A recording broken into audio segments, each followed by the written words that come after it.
Welcome back, my friends. Whatever time of day you're listening to this, it is still called the Morning Mindset edition of the Live, Build, Change podcast. It's because my goal, my hope, is that you will use this tool, this little 5-minute audio that I record each day, to encourage yourself at the beginning of the day. So that's why I call it the Morning Mindset.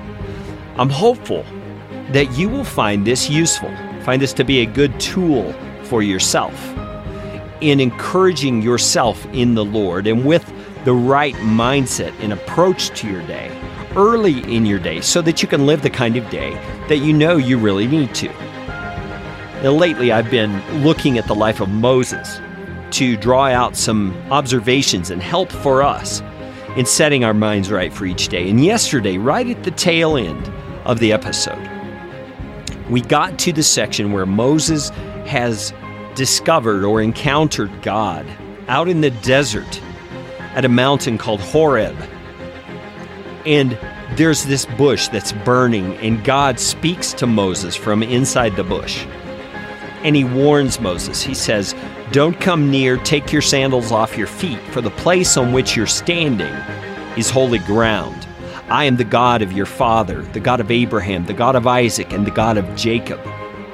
And Moses, rightly so, hid his face, for he was afraid to look at God.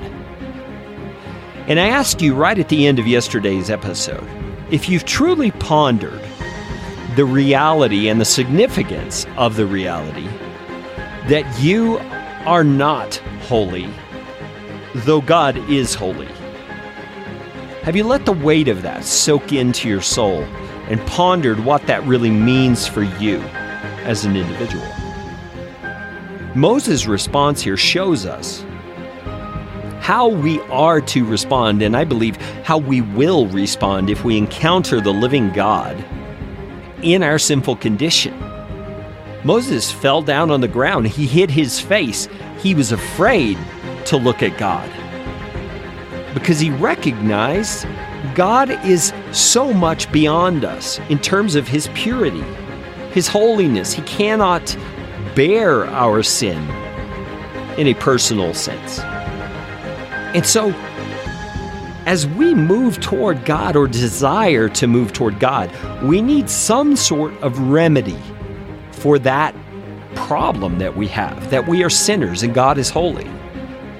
And we learn later on in the scriptures, in the New Testament, in the Gospels, Matthew, Mark, Luke, John, and then on into the epistles of Paul, and 1 Peter, and 1st, 2nd, 3rd John, that God himself has provided the remedy.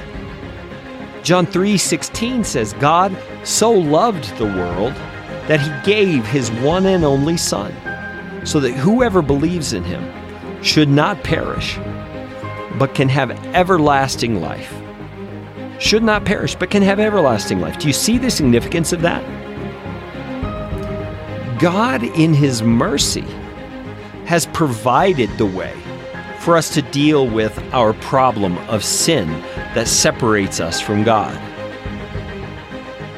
And in Moses' case, he's recognizing that sin and he's falling on his face. I want to ask you, have you ever fallen on your face before God and cried out to him in repentance? Because of the difference between him and you, you see his holiness and realize you are not. As John 3:16 promises, those who believe in Jesus Christ, who receive his death on the cross as payment for their sin, can now look on the face of God without fear. We can now come to him boldly to find grace and help in our time of need, the writer of Hebrews says.